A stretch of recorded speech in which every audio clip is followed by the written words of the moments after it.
2012లో కృష్ణా జిల్లాకి సగం దరిద్రం పోయింది. అది ఎందుకో తెలుసా? ఆనాడు సన్నబియ్యం సన్నాసి పోయాడు.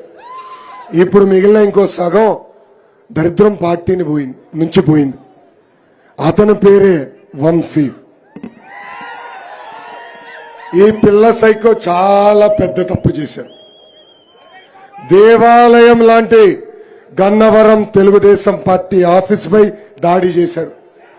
ఏకంగా ఆ ఆఫీస్ ని తగలబెట్టాడు.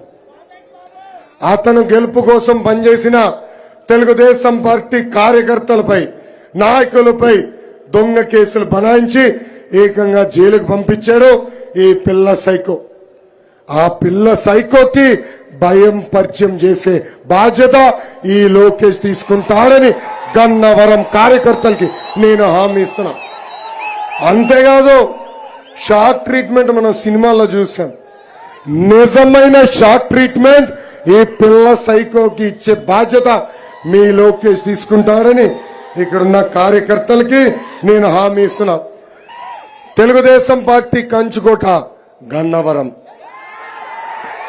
గన్నవరాన్ని అభివృద్ధి చేసింది తెలుగుదేశం పార్టీ. పుచ్చలపల్లి సుందరయ్య గారు, దాసరి బాలవర్ధన్ రావు గారు లాంటి ఎంతో గొప్ప మంది గన్నవరం ఎమ్మెల్యేలుగా పనిచేశారు. గొప్ప చరిత్ర ఉన్న గన్నవరంలో మేము చేసిన తప్పు వల్ల ఇక్కడ ఒక పిల్ల సైకో ఎమ్మెల్యే అయ్యారు.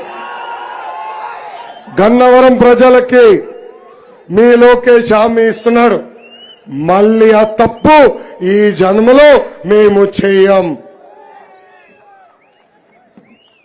ఈ పిల్ల సైకో ఒక మహానటుడు. నేను మంత్రిగా ఉన్నప్పుడు నా ఛాంబర్లోకి వచ్చి సార్ సార్ సార్ సార్ అన్నాడు. గౌరవంగా కూర్చోయ్యా అంటే లేదు లేదు నేను నుంచునే ఉంటాను అంటాడు. ఏకంగా 3 సార్లు అవకాశం ఇచ్చిన పార్టీకి వెన్నుపోటు పొడిచి ఈ పిల్ల సైకో ఆ పెద్ద సైకోతో చేతులు కలిపాడు.